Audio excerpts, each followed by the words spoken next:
कौन बिना ओटीपी रे साइबर फ्रॉड आम मान कौन टंका पैसा नहीं फ्रॉड कर ना आम ओटीपी देकी फ्रॉड करने सुजोग दौ। सर्वप्रथम तो आम मानकर गलती जो साइबर फ्रॉड सी तार आम मान टंका पैसा लुट कर सक्सेस हो किपरि सक्सेस होउची आमे जना अजना रे आमे ताकू सब जाक परमिशन आमे ताकू दे देई जेमिति कि हमर ओटीपी ऑटो रीड की ओटीपी एक्सेस रो थर्ड पार्टी ऐप को देई। चलंतु देखिबा केमती। सर्वप्रथम सेटिंग को चलंतु। सेटिंग रे स्क्रॉल करी चलंतु। आपण देखिबे सिक्योरिटी एंड प्राइवेसी स्क्रॉल करी चलंतु। चलला परे आपण तळे एंड्रॉइड रो देखेबो मोर प्राइवेसी सेटिंग सेठी आपण स्क्रॉल कर सारला परे आपण देखिबे प्राइवेसी मोर प्राइवेसी सेटिंग भितर गला परे आपणकर परमिशन मैनेजर आसीबो सेरा क्लिक करंतु। सेथिरे आपण देखि परिबे को ऐप सब जाक परमिशन देइचंती। सर्वप्रथम आपण तो तळको स्क्रॉल कला परे आपण देखिबे एसएमएस परमिशन आपण एसएमएस को चलंतु। एसएमएस परमिशन आपण गला परे आपण देखिबे आपण मानकू को एप्लीकेशन को परमिशन देइचंती आपणकर मेसेज को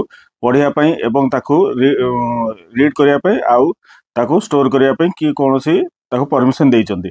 एडी आपण देखि परिबे एवं तळु गले आपण माने को एप्लीकेशन को आपण परमिशन देई नांती सेतिरो आपण एइतरे जदि जो एप्लीकेशन आपण माने अलाउ करचंती सेतिरे आपण देखिबे जदि सस्पेक्टेड कोनोसी थर्ड पार्टी ऐप जदि आपणकर परमिशन भूल रे हेची बा अननोन रे हेची कि आपण अलाउ करचंती ताहा तुरंत ताकू रिमूव कर दियंतु कि डिलीट कर दियंतु काहे कि ना से थर्ड पार्टी ऐप माध्यम रे आपणकर ओटीपी फ्रॉड पाखु पळे जाए आउ फ्रॉड आपणकर बैंक अकाउंट को टंका खाली कर दिए।